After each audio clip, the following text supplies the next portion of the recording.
Friends, బప్పనకైతే తెచ్చిన ఈరోజు పాతర్ల పిల్లను ఫ్రెండ్స్. బప్పన పండు తెచ్చాను పాతర్ల పిల్లలే తింటున్నా పై నుంచి అక్కడ.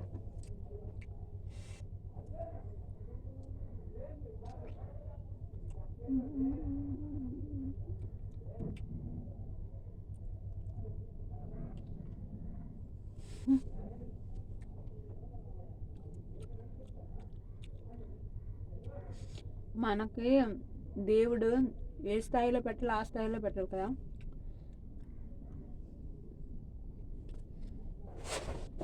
ఒకప్పుడు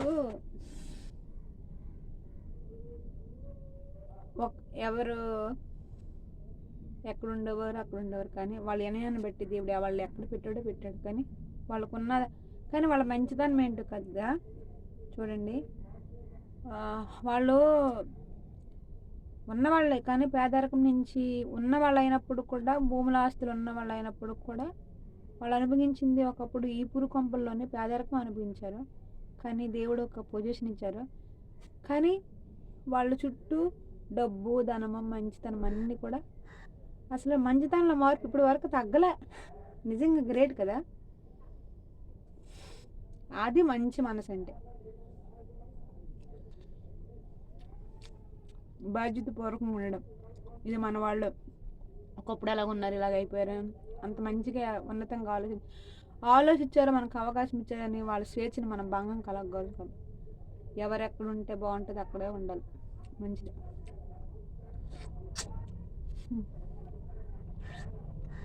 లేరు ఏ స్థితి దేవుడు ఎవరికి ఇవ్వాలో ఆ స్థితి ఇస్తాడు దేవుడు. అది అందుకంటే తప్పదు, కర్మఫలం ఎవరు తప్పించలేదు. మేడింటి దగ్గర నుంచి పురింటికి వచ్చిన ఈ ఫలాన్ని అనుభవించాలి. ఒకప్పుడు లగ్జరీ లైఫ్, ఆ స్టైలే వేరబ్బా. స్కూల్కి వెళ్తే మంచి మంచి డ్రెస్సులు, మా ఊర్లోని శ్రీనున్ను ఇంకా ఎవరెవరు వచ్చేవారు అనమాట. అవి లంగా టైప్లో ఉండేవి, క్లాత్లు తీసుకుని డ్రెస్సులు కుట్టించుకునేవారు. ఆ కింద ప్యాంట్లు గట్ట చాలా బాగా మంచిగా రెడీ అయ్యి స్కూల్కి వెళ్ళేవాళ్ళం. మంచి మంచి డ్రెస్సులు చాలా వరకు, అంటే అందులో కాపులు, రెడ్డిగులు, ఎస్సీ వాళ్ళు ఇంకెవ్వరు కూడా మాలాంటి డ్రెస్సులు వేసుకునేవారు కాదు. అంత మంచి డ్రెస్సులు, లంగా ఎలాంటిది అయితే బ్లౌజ్ కూడా అలాంటిది, మంచి లుక్ ఇచ్చిన డ్రెస్సులు. సినిమాల్లో రెడీ అవుతారు అలాగా. మా మా మున్న దాని పొజిషన్ బట్టి ఆ రోజు ఏ సినిమా వస్తే మా మా జనరేషన్ సంబంధించి అలా రెడీ అయ్యి వెళ్ళేవాళ్ళం. అంత చక్కగా అంత అందంగా ముస్తాబయ్యి వెళ్ళేవారు. చాలా బాగా. మీలాగా ఎవరు రెడీ అవ్వరు అనేవారు బట్టల విషయంలోనైతే. మళ్ళీ కాలేజ్ స్టేజ్ వచ్చేసరికల్లా బాగానే రెడీ అయ్యేలా. మళ్ళీ డిగ్రీ దీనికి వచ్చినప్పటికల్లా మంచిగా జీన్స్, మంచి మంచి డ్రెస్సులు, చాలా ఫేషులుగా మంచి లుక్, వచ్చినప్పుడు లుక్, వెళ్ళినప్పుడు లుక్. ఫేషులు కంటే పెద్ద మంచి లగ్జరీ. అప్పటికే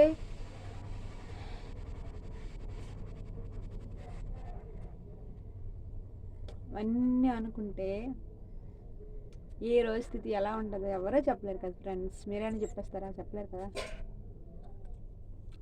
అప్పుడు తాతయ్య ప్రెసిడెంట్, మన చిన్న పిల్లలప్పుడు చనిపోయారు. చిన్న పిల్లలు. మా నాన్నగారికి పెద్ద అనుభవం తెలీదు, ఎవరితో గొడవకి వెళ్ళదు, చాలా మంచోళ్ళు అతను. నా వల్ల ఎన్నో ప్రాబ్లం ఫేస్ చేశారు మా నాన్న.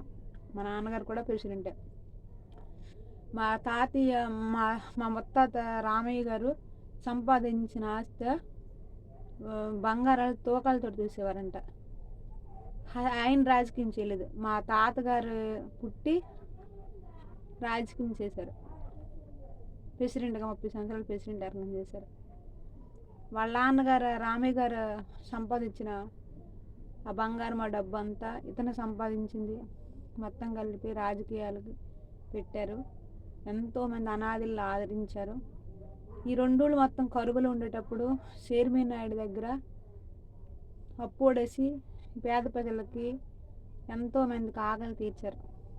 వాళ్ళు తీర్చకపోతే నేను తీరుస్తాను అని మళ్ళీ వీళ్ళకి ఇచ్చిన 200 ఎకరాల భూమి కూడా 2 రోజులు మొత్తం ఎంత ఘనంగానో పంచుకుంది. అలాంటి ఇంట్లో పుట్టిన మేము ఎంతో పేదరికం. ఈరోజు జనరేషన్ దగ్గర ఎంతో చిన్న చూపు. కానీ ఏ రోజుకి ఆ రోజుకి మేలు కదా. ఏ స్థితిలో మనం ఉండేటప్పుడు కూడా దేవుడినే మనం గనపరచాలి తప్ప మనుషుల వైపు చూడకూడదు. ఆ రోజు నేను ఎంత దీనిగా ఒక స్పోర్ట్స్కి వెళ్తే కబడ్డీ ఆట ఆడినా, రన్నింగ్కి వెళ్ళి ప్రాక్టీస్ చేద్దాను, ఇంట్రెస్ట్గా చదువుకునేదాన్ని. ఇక్కడి నుంచి భద్రమంకలమ్మ గుడికి పరిగెట్టేదాన్ని. అప్పుడులోనే చుట్టూ ఇవ్వి చంపేస్తారని భయం అవన్నీ ఉండి అప్పుడే భయపడేదాన్ని కాదు నేను. అలాంటి కానీ మనం దేని గురించి ఎక్కువ ఆలోచించకూడదు. ఈ రోజు మనది కాదు, మనం తీసుకురాలేదు, దీన్ని తీసుకెళ్ళిపోము అంతే. దేని గురించి ఎక్కువ ఆలోచించకూడదు అనమాట. ఏ రోజు స్థితి మన స్థితి ఎలా ఉంటుంది. మనకంట ధనవంతులు, శ్రీమంతులు, ఆర్కే బీచీలు అంటే ఎంతోమంది వాళ్ళ పిల్లలు పిల్లల మాటలు వినేసి తల్లిదండ్రులు కొట్టేసి నడి రోడ్డు మీద వదిలేసి వెళ్ళిపోయిన తల్లిదండ్రులు అడుక్కొని ఆర్కే బీచ్ దగ్గర బ్రతుకుతున్నారు. వాళ్ళకంటే మనం ఏం గొప్పలం కాదుగా. ఎంతోమంది తల్లిదండ్రులు పిల్లలు వదిలేస్తున్నారు వాళ్ళ లగ్జరీ లైఫ్ల కోసం.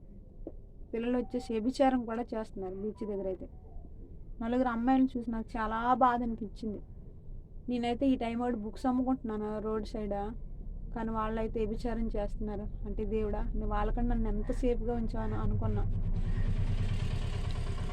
నేను వాళ్ళకి ఎంత మంచి మాటలు చెప్పేదన్నా, అక్క అక్క అనుకొని వచ్చేవారు, డబ్బులు కూడా ఇచ్చేదాన్ని. మీరు అలాంటి పనులు చేయొద్దు, అలా చేయొద్దు, కష్టపడుకొని బ్రతకండి అమ్మా, ఏదైనా పని చేసుకొని బ్రతకండి అమ్మా. పిల్లలు పాడైపోతున్నారు తల్లిదండ్రులు బట్టి. తల్లిదండ్రులు వాళ్ళ శరీర సౌఖ్యం కోసం కని పిల్లలు రోడ్డు మొదలు వేస్తే వాళ్ళు వ్యభిచార రీతిగా బ్రతకడానికి వాళ్ళ శరీరాన్ని నమ్ముకుంటున్నారు. కొంతమంది అయితే పేదరికం, చాలా నిరుపేదరికం, అడుక్కుని బ్రతికిన వాళ్ళు కూడా ఉన్నారు. ఆ నేచర్ నాకు ఇష్టం. అలాగంటే అందరం ఒకటేనబ్బా, భేదమేమీ లేదు, అందరం ఒకటే. మనిషిగా పుట్టాం కాబట్టి మానవత్వం అనేది మంచిది, ఉండడం మంచిది. మానవత్వం కన్నా గొప్పది ఏమి ఉండదు ఈ లోకంలో. ఎదుటి వాళ్ళు ప్రేమించాలి. నేను ఎస్ఎఫ్సి కంపెనీ జాబ్ పర్పస్ మన వైజాగ్ వెళ్ళేటప్పుడు నేను కంపెనీలో జాయిన్ అయ్యాను రిపోర్టర్గా. అంటే ఇలాగే ఛానల్లో రిపోర్ట్స్ రాసుకోవాలి, ఏంటి అక్కడ ఏంటంటే జరిగింది, ఏంటంటే సో వన్ సో. ఇంకొక కెమెరామ్యాన్ ఉంటాడు. అయితే ఏం చేశానంటే నేను ఒక దగ్గర ఉండేదాన్ని అనమాట, ఎండాడలోనే ఉంటూ అక్కడికి అప్ అండ్ డౌన్ చేసేదాన్ని. చేస్తే దగ్గర నాకు చాలా డబ్బులు అయిపోయింది. మా నాన్నగారు ఇచ్చిన డబ్బులు. వాళ్ళు పని చేసేవారు ఎండాడలోనే, గీతం కాలేజీలోనే. వాళ్ళ దగ్గర ఉంటూ, పైన వాళ్ళ దగ్గర ఉంటూ, అక్కడ మా వాళ్ళకి తెలిసిన ఉంటే వాళ్ళు ఎంత ముద్దు నాకు బాక్స్లో పెట్టేసి నా డబ్బులతోటి నేను ఎండాడి నుంచి అక్కిపెళ్ళము వెళ్ళేదాన్ని. కానీ డబ్బులు అయిపోయాయి, కానీ నెల వచ్చినప్పుడు అక్కడ నాకు శాలరీ ఇవ్వలేదు. అప్పుడు నేను ఇలా రోడ్డు మీద ఆలోచిస్తున్నాను. అప్పుడు నాకు ఇది కనబడింది, ఎస్ఎఫ్సి కంపెనీలో ఎన్ని డబ్బులు అయితే అన్ని డబ్బులని. ఒక బుక్ అమ్మితే 3 రూపాయలు కమిషన్, అలాగా 10 బుక్కులు అమ్మితే వచ్చేది 100 రూపాయలు. అలాగా 100 బుక్కులు అమ్మితే 300 వస్తాయి. ఇది బాగుంది అలా చేసిన ఎస్ఎఫ్సి కంపెనీలో చేసి నా మంచితనం కొద్ది ఆర్కే బీచ్ దగ్గర. అంటే మీరు అనొచ్చు రోడ్డు ప్లేస్ కూడా పెద్ద ఇదిగా, ఎవరైనా ఎక్కడైనా పెట్టేసుకోవచ్చు కదా అని. కానీ ఆర్కే బీచ్ దగ్గర మాత్రం నా మంచితనం కొద్ది అక్కడ పోలీసులు, మున్సిపాలిటీ వాళ్ళు, అతను పెద్ద మనిషి వాళ్ళందరూ కలిసి నాకు ప్లేస్ ఇచ్చారు కూర్చొని అమ్ముకోవడానికి. ఇప్పుడు ఎస్ఎఫ్సి కంపెనీ బుక్ తెచ్చి నేను ఆ పార్క్ దగ్గర బుక్స్ అమ్మేదాన్ని. ఎస్ఎఫ్సి కంపెనీ బుక్స్ అమ్మి ఒక పక్కన స్టడీ చదువుకునేదాన్ని. ఎంతోమంది అనాథుల చుట్టూ ఉండేవారు ఫ్రెండ్స్. మీరు నమ్ముతారా నమ్మరా, చిన్న పిల్లల నుంచి వృద్ధుల వరకు, పెద్దల వరకు కూడా నా చుట్టూ ఉండేవారు అడుక్కున్న వాళ్ళు. వాళ్ళకైతే నేను హాస్టల్లో ఉండేదాన్ని. అక్కడి నుంచి అన్నం వండి మేడంకి తెలియకుండా గ్యాస్ పెట్టి అన్నం వండి తెచ్చేదాన్ని.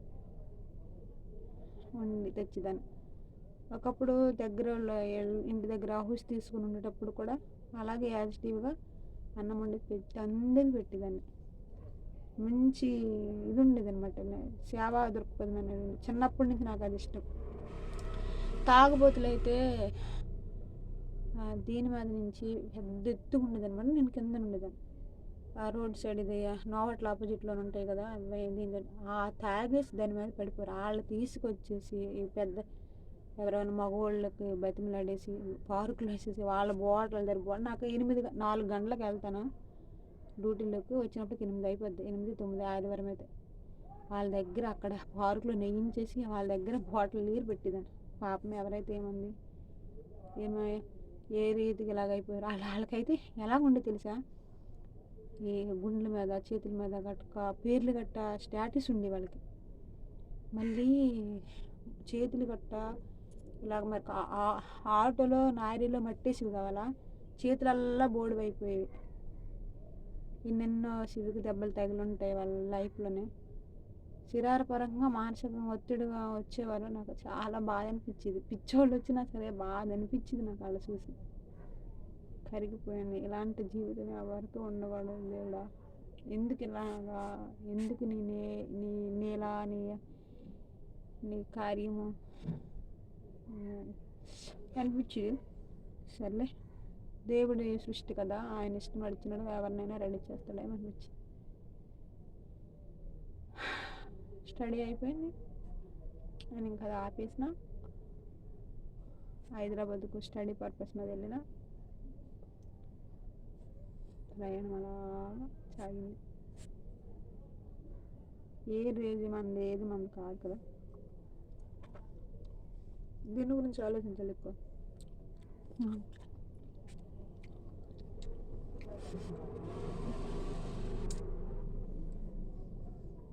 కొన్ని మాటలు చూస్తే చాలా స్వేచ్ఛమైన మాటలు, అందులో కర్మ మర్మం ఉండని మాటలు. మాటలు వినబడితే మంచి మంచి విషయాలలా గుర్తొస్తాయి. చాలా కర్మ మర్మం లేని వాళ్ళు బాగుండాలి మనస్ఫూర్తిగా కోరుకుంటున్నాను.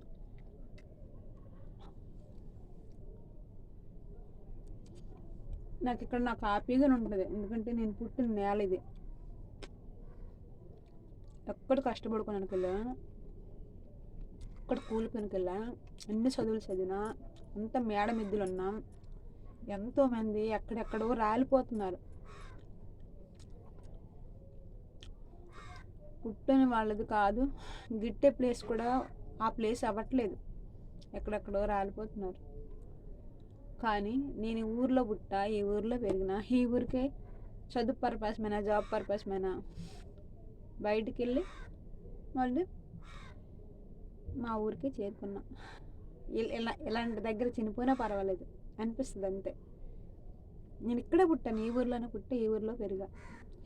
ఈ ఊర్లో ఉన్న లొకేషన్, ఈ ఊరు ఉన్న మనుషుల యొక్క మైండ్ సెట్, ఈ ఊరి యొక్క ఆలోచన తీరు, మాట తీరు, వాళ్ళ అడవడిక ప్రతిదీ కూడా అర్థమైంది.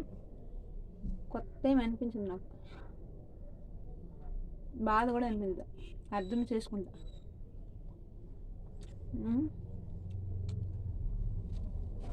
ఆర్కే బీచ్ దగ్గర ఫస్ట్ స్టార్టింగ్ నేను అదే ఎస్ఎఫ్సి కంపెనీలో వర్క్ చేస్తుండగా అక్కడ నాకు ఆర్కే బీచ్ దగ్గర బుక్స్ సేల్ చేసినప్పుడు రౌడీలు అయితే తండుకుంటారు, రెక్కలు పీకేసుకుంటారు. సినిమాల్లో ఎక్కడ చూసేవాళ్ళం, కానీ నేను నేరుగా కళ్ళతో చూసేదాన్ని. కుట్టేసుకుంటారు, రోడ్ల మీద వేసేసారు ఇలాగా. అదే యాజిటివ్గా రెల్లి వీధి జాలార్పేటలోనైతే ఎలాంటి బ్యాచ్ ఇది తెలుసా, రాళ్ళతో కొట్టుకొని మనుషులు అక్కడికక్కడ చచ్చిపోయిన వాళ్ళు, పోలీసులు వచ్చినా సరే ఏం ఇలాంటి పరిస్థితి, అలా నరికేసి. అలాంటి ఏరియాలో నేను పెరిగిన. భయం అనేది నా దరిదాపులు కూడా రాదు. నేను అక్కడే భయపడలేదు, ధైర్యంగా ఉన్నా. ఇక్కడేం భయపడతా. జాలార్పేట అంటే ఏమంటారు కదా, దొండపల్లం బ్యాచ్ ఏదో అంటారు కదా, అలాంటి బ్యాచ్ వాళ్ళు కూడా దిగారు అక్కడ. ఎన్నో మన చుట్టుపక్కలే ఉంటారు మళ్ళీ అలాంటి వాళ్ళు. మేము జైలుకి వెళ్ళి వచ్చాము, మా ఆయన ఎన్ని రోజులు ఉన్నాడు జైలు అంట, మా ఆయన ఎన్ని రోజులు ఉన్నాడు, అన్ని మాటలు చాలా విన్నాను నేను. భయం ఎప్పుడు పడలేదు. ఇలాంటి వాళ్ళు మనం స్పెండ్ చేస్తున్నాం కదా, రేపు వాళ్ళ మనకి ఏమైనా హామ్ ఉంటుందేమో, మన చనిపేస్తారేమో. మంచిగా ఉంటే ఒక లెక్కలో ఉండేవారు, ఎంత తేడా వచ్చినా సరే వాళ్ళ ప్రతాపం మొత్తం చూపించి బయట. అందులోని ఆడపిల్లను కదా నేను, కొంచెం చిన్న చూపు అనేది పడేది. ఈ అమ్మాయి ఎందుకు ఉంటుంది ఇలా ఆల్పరి ఏంటి ఏంటని.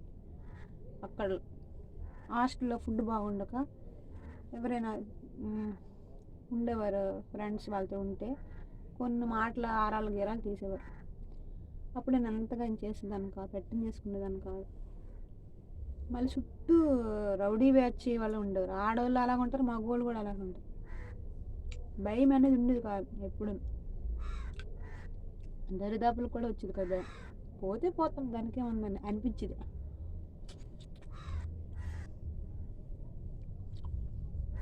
ఏది శాశ్వతం, దేనికోసం మనం పుట్టాం, దేని గురించి ఆలోచించాలా అనిపించింది. వాళ్ళు చెప్పేవారు మా ఆయన ఎన్నిసార్లు జైలుకి వెళ్ళాలి, ఏళ్ళు చంపాడు, ఆలు చంపాడు, ఎన్నిసార్లు జైలుకి వెళ్ళారు ఇలాగా చెప్పేవారు. నా కళ్ళతో కూడా చూసిన విషయాలు కూడా చాలా ఉన్నాయి. రక్తాల మడుగుల్లోని మట్టుకుంటూ అవి చూసుకుంటూ వెళ్ళిన రోజులు కూడా ఉన్నాయి. అలాంటి వాళ్ళ మధ్యనే నేను బ్రతికినా అసలు భయం అంటే ఏమి ఉండేది కాదు. నేను ఈ ఊర్లో పుట్టినా, ఈ ఊర్లో పెరిగినా, ఎందుకు నేను భయపడతాను? భయపడి మళ్ళీ హైదరాబాద్ ఎలా తెలుసా, నిన్ను పొడి చేసినా అక్కడ మనుషులు ఉన్న ఎవరు అడగరు. ఎందుకన్నా పొడిసావు, ఎందుకన్నా కుట్టావని కూడా అడగరు. అన్యాయం జరిగినా నిలదీసిన వాళ్ళు ఎవరు దిక్కే ఉండదు అసలు. అదే మార్నింగ్ అయినా సరే, నైట్ పాటు పక్కనట్టండి, మార్నింగ్ అయినా 24 గంటలు జనాలు తిరుక్కొనే ఉంటారు. ఒక ఆడ మగోడైనా కదా కొంచెం తేడా వచ్చిన టాపులే, వాళ్ళు మాట్లాడరు, కొట్టడమే అలాగుంటుంది. అలాంటి దగ్గరే నేను భయపడలే.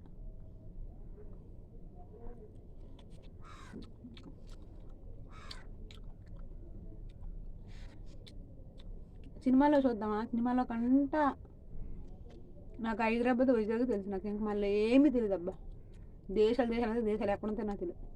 రాష్ట్రాల్లోనే, రాష్ట్రం అంటే మనదే కదా, ఒకప్పుడు ఉమ్మడి రాష్ట్రమే కదా హైదరాబాద్ తెలుసు, అంటే వైజాగ్ తెలుసు. నాకు నేను చదువుకుని శ్రీకాకుళం తెలుసు, అందుకని మనకి తెలియదు. కానీ హైదరాబాద్ వచ్చేసరికి చిన్న పాకిస్తాన్లో అంటే మన ఇండియన్స్కి పడదు కదా, మనమంటే వాళ్ళకి పడదు, వాళ్ళంటే మనకు పడదు కదా. అలాంటి మొత్తం హిందీ వాళ్ళ ఉంటారు, తెలుగు అంటే వాళ్ళకి అర్థం అది. హైదరాబాద్ తీరాలు ఉంటాయి.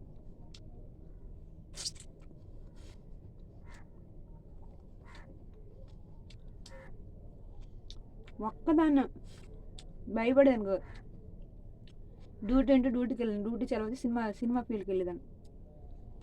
కృష్ణారావు వెళ్ళిపోవడం, బ్యాగ్ వేసుకుని బాగా రెడీ అయిపోయి, బాగా అంటే ఏముంది, జీన్ కట్ట టీ షర్ట్ జీన్ వేసుకుంటే, జీను పైన టీ షర్ట్ మోడల్ స్టైల్గా వేసుకుని ఎయిర్ రిలీవ్ చేసుకుంటే సినిమా ఫీల్డ్కి వెళ్ళేవాళ్ళు. బ్యాక్గ్రౌండ్గా ఆర్టిస్ట్, జూనియర్ ఆర్టిస్టులు ఉంటారు దాని కథ, కూలి పనికి వెళ్ళాడు అలా.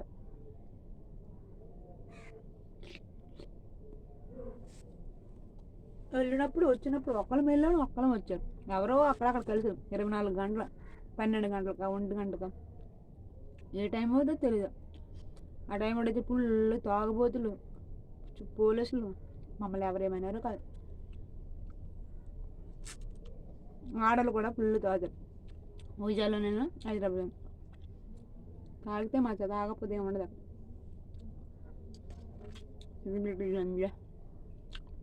కానీ అలాంటి పరిస్థితులను కూడా, అలాంటి మనుషుల మధ్యన కూడా, అలాంటి వాళ్ళ దగ్గర ఏ అలవాటు లేకుండా ప్రశాంతంగా వచ్చి మన పని మనం చేసుకుని ఉండాలి. ఇలా చేస్తే ఇది మంచి థింగ్ కాదు, అలా చేయకూడదని లేదు కండిషన్. అలా చేయకూడదు అనుకునే ఆలోచన. కర్మ ఇది.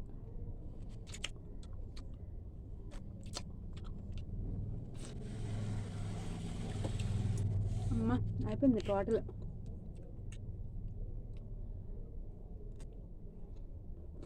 బప్పని పళ్ళు తింటే నొప్పి రాదు కడుపులో. మీకు ఎవరు బాగా పడేది చెప్పండి. నాకైతే సూపర్ రిలీఫ్ వస్తుంది ఇది తింటే, మంచిగా అనిపిస్తుంది నాకు, బాగుంటుంది.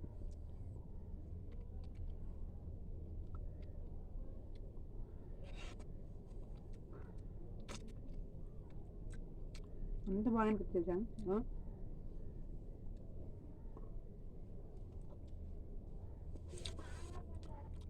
మంచిగా అనిపిస్తాయి.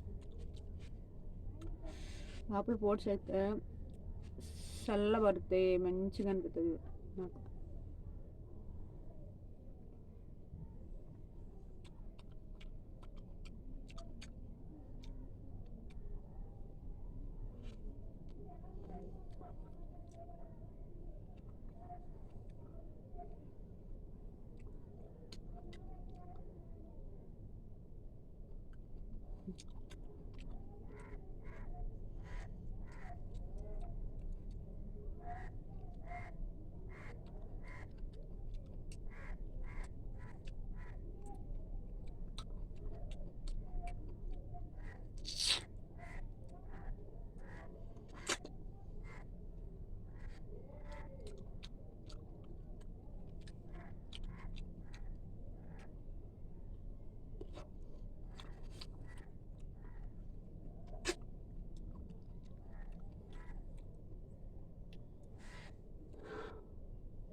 రిలీఫ్ ఉంటుంది భర్త పడి.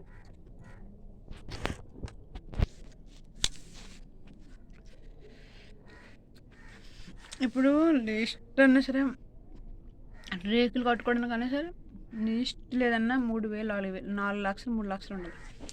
లిస్ట్ లేదన్నా ఓ బాత్రూమ్, ఓ కిచెన్ రూమ్, ఒక హాల్, ఓ బెడ్రూమ్ 4 లక్షలు ఉండదు. 4 లక్షలు ఉండాలి అవ్వడానికి. ఇక్కడ ఇది రోడ్ పాయింట్ సైడ్ ఇల్లు కదా, ఎప్పుడైనా కడితే పిల్లర్సే కట్టాలి. ఇక్కడ రేకులు వేయకూడదు, రేకుల్లో వేయకూడదు. డబ్బులు ఉండి వేసుకుంటే పిల్లర్స్ వేసుకోవాలి, బాగుంటుంది. మరి ఏమైనా వ్యాపారాలుగానే ఇక్కడ బాగుంటుంది.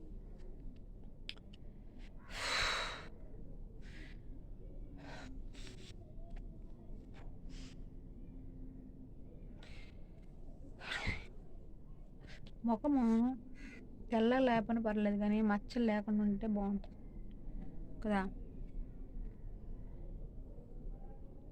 నాకు ఈ కలర్ సరిపోద్దులే, ఇంకా కలర్ఫుల్గా ఉన్నా నన్ను పట్టుకోలేరు ఎవరు. తప్పు చేసేస్తున్నాను కాదు కానీ ఓవర్ యాక్షన్ ఎక్కువైపోద్ది.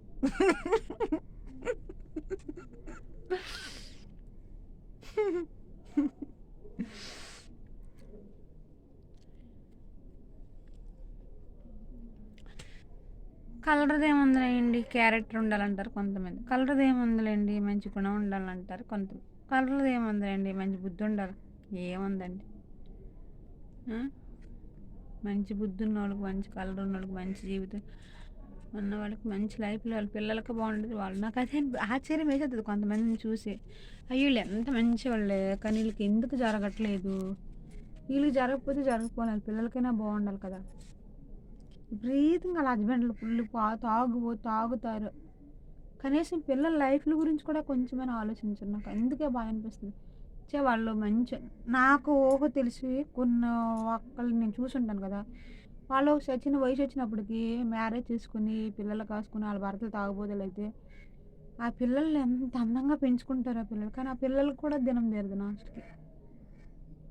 ఇలాగే ఎవరినైనా లవ్ చేసిన ఆయన ఆ ఎదవల చేతులను దారుణంగా మోసపోవడం, అవి తట్టుకోలేని మైండ్ మెచ్యూరిటీ లేకపోయిన పరిస్థితి.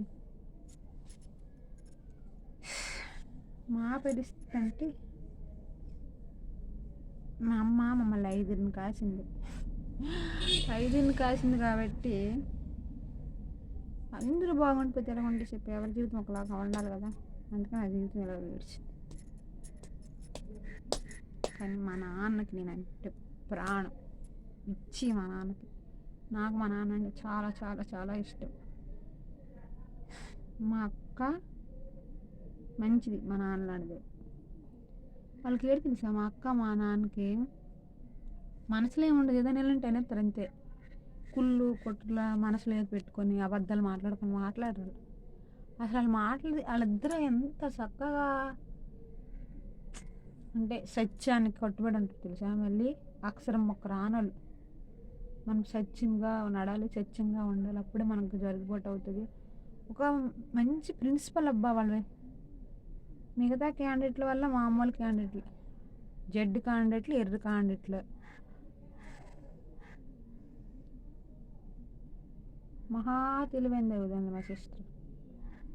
అది నన్ను జల్లేసి వెళ్ళమెట్టద్ది నేను దానికి అవకాశం ఇస్తే. మా అమ్మందా, మా అమ్మే తెలుసా బీపీ క్యాండిడేట్. వేసడానికి ఎలా ఉంటుందో తెలియదు, కానీ మంచిదే అంటే అలాగే కడుపు నుండి ఇట్టి కర్రతో కొడతాడంత ఆ టైప్. ఆ కర్రలతో కొట్టించుకోవడం ఇష్టం లేకపోవడం వాళ్ళ దానిలాంటి క్యాండిడేట్లు ఇంటికి రావడం అగ్గే అయిపోతే అగ్గే అవుతుంది. మరి దాన్ని చల్లబరిచే వాళ్ళు ఎవరుంటారు? పక్క మన సైడ్ అయిపోయింది వాళ్ళు చల్లగా ఉంటారు. అప్పుడప్పుడు వెళ్ళి కనబడితే అందంగా ఉంటుంది మనం, అంతేనా? ఆ విధంగా బ్రతికేస్తాడు. బ్రతికి వెళ్ళి బతకపోతే అవదు. అల్లర్లు, యుద్ధాలు, గొడవలు అన్నీ మనకు అవసరమా? తలకాయ నొప్పి, మనకున్న ప్రాబ్లమ్స్ మనకు సరిపోతాయి. మా నాన్నలాగా ప్రశాంతంగా ఉంటే ఏ గొడవలు రావబ్బా. ఒకళ్ళకి ఒకళ్ళ కార్డు ఎంత కష్టపడతాడు ముసలోడు. అంటే ముసలోడు కాదు, ఆయన దగ్గర 55-59 ఇయర్స్ ఉంటాయి, 56 ఇలా ఇయర్స్ ఉంటాయి. కొన్ని 60 ఇయర్స్ అనుకోండి. ఇప్పుడు వరకు సముద్రం ఎంత తెరలైనా సముద్రం ఆటకి వెళ్తాను నాన్న. మళ్ళీ కింద ముఖం పైకి ఎత్తరు శైలానికి. మా అమ్మ అలా దిబిడే కౌంటర్ మనిషి అనమాట. దారంటే వెళ్ళిన వాళ్ళు చూస్తుంది, ఇంట్లో ఉన్న వాళ్ళు చూస్తుంది, జరగబోయింది మొత్తం చెప్పేస్తుంది. మరి ఆవిడకి అమ్మవారు పడుతుంది తెలియదు కానీ ఫోనకం గోల గోల గోల గోల గోల గోల గందరగోళం, మాయాగోళం, అరుపు, అరుపు. మా నాన్నకి అది లేదమ్మా. అంత మంచోడు మా నాన్న అయితే. మా అమ్మ ఎంత వైలెంట్, మా నాన్న అంత సైలెంట్. మా నాన్నకి మేము 7. నేనంటే చాలా ఇష్టం మా నాన్నకి. కానీ అందరినీ ప్రేమగా బాగా చదువుకోండి, మంచి ఉద్యోగాలు చేయండి, బాగుండండి అని చెప్తాడు మా నాన్న. మా నాన్న అలాగ ఉంటాడనమాట. దబ్బుదనం వద్దబ్బా, అలా బాగుంటే చాలు. మనం కష్టపడుకున్న బ్రతుకు అలా ఆశీర్వాదం అనుకుంటే చాలబ్బా. మా నాన్న ఆశీర్వాదం మొత్తం నాదే. అందుకే నేను ఈరోజు ఇలా ఉన్నానబ్బా. తిండికి, కట్టుకున్న బట్టకి, ఉండడానికి లోటు లేకుండా మనస్ఫూర్తిగా చెప్తున్నాను. చాలా చాలా చాలా చాలా చాలా బాగున్నాను. నేను ఇందులో చూసిన నేను నమ్మను కానీ ఇందులో అంటే ధనగీత ఒకటంట, వివాహ గీత ఒకటంట, మరణ గీత ఒకటంట. ఈ యూట్యూబ్లో చెప్తున్నారు. ఇవి నిజమేటని నేను అనుకుంటున్నా. మీరు నమ్ముతారు అవన్నీ? నమ్మినోడికి నమ్మినంత, అంతేనా? మీరు అనొచ్చు, మీరు దేవుడిని నమ్ముకుంటారు కదా. ఎన్ని బొట్టు పెట్టుకున్నా ఇలా ఉన్నా, దేవుడు నా మనసులో ఉంటాడు. కానీ చిన్నప్పటి నుంచి మనం మూఢనమ్మకాల మధ్యనే పెరిగాం. కానీ కొన్ని అన్నిటిని నమ్మకూడదు అబ్బా. అందుకని నేను అన్నిటిని నమ్మను. చూసి చూడడం వదిలేస్తా. మన కర్మ ఫలం మనం అనుభవించాలి. మన లైఫ్ మనం ఎలా నడాలంటే అలా నడుస్తుంది. నడిని దేవుడా అని దండం పెట్టేస్తాం. మన పని మనం చేసుకుంటూ ముందుకు వెళ్ళిపోతాం. అన్నీ బాగుంటే ఏది బాగలేకపోతే పలానా నమ్ముకుంది ఇలాగ అయిపోయింది అంటారు. ఎందుకు తలకాయ నొప్పు? దండం పెట్టుకొని చైలాంటిగా ఉంటే చాలు. ఇప్పుడు జీవితం ఎలా సాగితే అలా సాఫీగా సాగని. చూడమ్మ ఎంత ప్రశాంతంగా పడుకుందో. అలా ప్రశాంత తినాలి, ప్రశాంతంగా ఉండాలి. అప్పుడు లైఫ్ బాగుంటుంది కదా, బాగా ఉంటుంది లైఫ్. అమ్మా, నాకు యూట్యూబ్ని ఎన్ని సంవత్సరాలు అవుతుంది, నాకు యూట్యూబ్ నుంచి ఒక రూపాయి రాదు. చూద్దాం, ఎంతో కొంచెం ఖర్చుగా ఉపయోగపడుతుంది. సీకు లేదు, చింత లేదు. మా నాన్న ఇచ్చిన ఒకటి, ఇవ్వకపోయినా ఒకటి. నేను అడగను ఎప్పుడు మా నాన్నకి. అతను బాగుంటుంది.